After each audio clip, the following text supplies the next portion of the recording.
Welcome to the Seat 77 Sports Desk. As always, I'm Dave Dabbah. Today, I'm coming to you live from the super plush Seat 77 broadcast studios here in the heart of the Silicon Valley. Oh boy, producer Buck, have we got a great show for everybody today. We've got a instant World Series classic. We've got Steph Curry as the human highlight reel and our Week 7 National Football League Awards. All of that and more on today's super big show. Okay, producer Buck wants me to tell everybody that we are blowing up North America.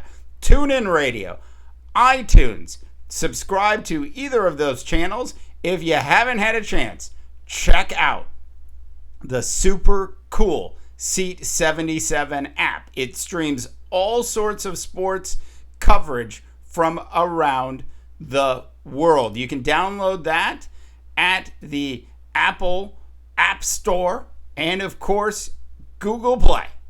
But look, this afternoon we begin with the king, not Elvis, but LeBron James and the Cleveland Cavaliers, who tipped off the National Basketball Association season last night.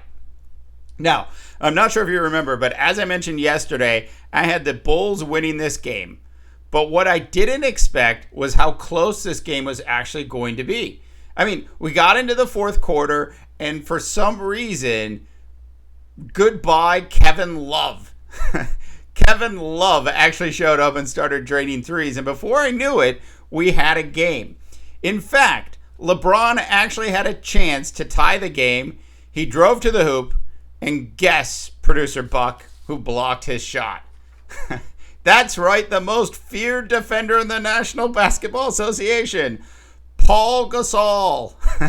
Look, it's really hard for me to believe that stick actually stopped LBJ. I'm not sure it was much about the stick stopping LBJ as much as it was LeBron just not having anything left in his tank. Now, we know LeBron has had some bad back injuries, but if he had just made a power move to the hoop as opposed to this kind of weak sort of like, I'm ready to go home, I don't need to win this first game layup attempt. Look, this is exactly what I expected to happen to the Cavs last night. This was a game with no Kyrie Irving on the road with the president of these here United States sitting courtside. That's right, POTUS was there in the house that Jordan built. And LeBron gets blocked by a stick. Unbelievable. I'm telling you, it's just unbelievable. Anyways, did you see last night's instant World Series classic? Bottom of the 14th inning. All right, here we go, producer Buck. You ready? Bottom of the 14th inning. We're all tied up at 4. Runners are all over the bases. There are no outs. We are 5 hours and 9 minutes into the game. Eric Hosmer sends a deep fly ball to right, which leads to a game-winning run being scored. Really, I mean, it was a fantastic fall classic baseball game last night. I should point out, one of my kids last night at dinner, we're sitting there, we're eating some burritos, and these are the kind of burritos that you can't just pick up and eat. I mean, you start that way, but at some point you're going to need a fork and a knife, and it just gets really messy. So my daughter says, she goes, "Hey, did you know that the Fall Classic, the World Series, is actually going to end in November this year?" And I was like, geez, they just got to shorten this season up. It's just frustrating that Major League Baseball is seeping in to my National Football League season as much as it does. It should be over in October. Anyways, so it's amazing though. So after the game ended, we put out some posts. We did some stuff on the Seat 77 channel, both on Twitter as well as Facebook. We love Facebook over here at Seat 77. Anyways, 80% of the media coverage last night and today has been all about the Mets not going to be able to come back from being down 1-0? That's unbelievable. They've already written off the New York Mets. They played one game, somebody had to win, and suddenly the entire media has fallen off the Let's Go Mets bandwagon. It's wrong, I tell you. It's just wrong. It's like the Mets are suddenly Keanu Reeves. They played well, for a while. Like Keanu was in one good movie, The Matrix, and then that was it, and hasn't done anything since. So the Mets get to the World Series and they lose one game in 14 innings. It took 5 hours and 9 minutes for the Kansas City Royals to win the game, and you're writing off the Mets? It's ridiculous, I tell you. So I have to tell you though. So last night, Producer Buck, as you know, I love my car. I love it.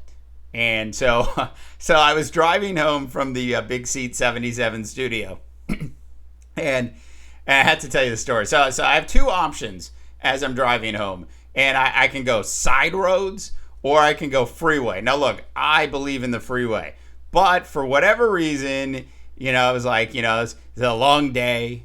I'm gonna just take a couple extra minutes. It's nice and quiet in the car. I'm gonna go side road.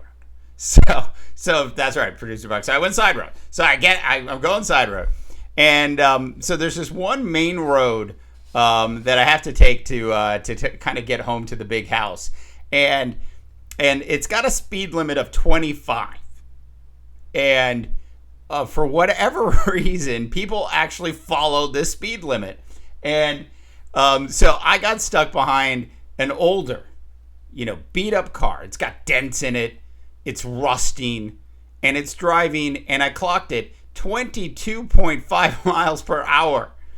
So after, I want to say, maybe about a mile and a half of going 22.5 miles per hour, I finally lost it. So what did I do? I flashed my brights. Now I'm driving 18.5 miles per hour. It's just like ridiculous. I got another mile of 18.5 miles per hour. And so we finally get to a stoplight. I flash my lights again. This guy finally pulls over, and for whatever reason, I'm about a half a mile down the road, and I'm going like 40 now, and in a 25 zone, but it's safe. It's a safe 40. It is. And this guy's tailing me. He's suddenly decided to drive 40 miles an hour. So now I've got somebody in an old beat up car with a dent and rusting following me back to my house. So I do what you're supposed to do, which is, you don't go home and you kind of drive around. So I drove around, and it took me about 3 miles to finally ditch this guy. I mean, it was flat out ridiculous, which I think is my word of the day. Okay. So lots of additional features, Producer Buck wants me to tell you, are coming to the Seat 77 app. Send us your emails. We want to hear from you. Info at seat77.com. Okay, now for my National Football League week number 7 awards. The team of the week. This is hard to believe. And as we go through these awards this week, Producer Buck, it's amazing how many Dolphins I have in it. But the team of the week has to go to the Miami Dolphins. Look, whenever you put up 40 points in a half, and at halftime, it's 40-0, you are the team of the week. Congratulations to the Miami Dolphins on winning your big Dave Dabbah Seat 77 team of the week. Okay, now on to the coach of the week. Got to give it to Dan Campbell. I mean, this is his second win in a row. He's got that team all fired up. You really got to like what Dan Campbell is doing. Go to the week, Greg Hardy and the entire Dallas Cowboy organization. Look, Hardy's got, I think, 3 sacks. Is that right? Yeah. Okay, 3 sacks in 2 games. The Dallas Cowboys should sign Greg Hardy to a long-term contract immediately. with an out. If he ever gets arrested, he's canned and they don't have to pay him any money. But that's the kind of clause you would put into it. But the Greg Hardy is a fantastic football player, and you gotta like the fire that he shows on the sidelines. I don't blame Greg for being upset. There was nothing wrong with Greg Hardy's outburst on the sidelines with the Dallas Cowboys this past week. So go to the week goes to Greg Hardy. Okay, Rookie of the Week. This is an easy one. Todd Gurley. It is really good to see that the surgery has paid off for Todd. I think this is his, is that right, third game of the year where he's rushed for 125 plus yards. Congrats to Todd Gurley.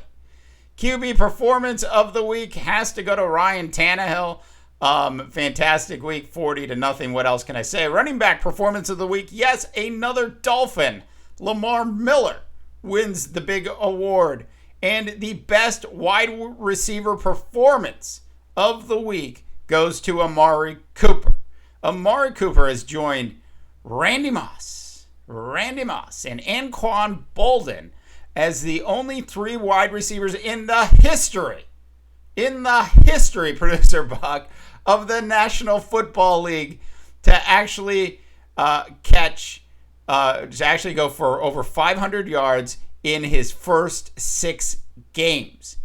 Unbelievable. The Raiders are doing a fantastic job. 3-3. Raider Nation, you are alive and well.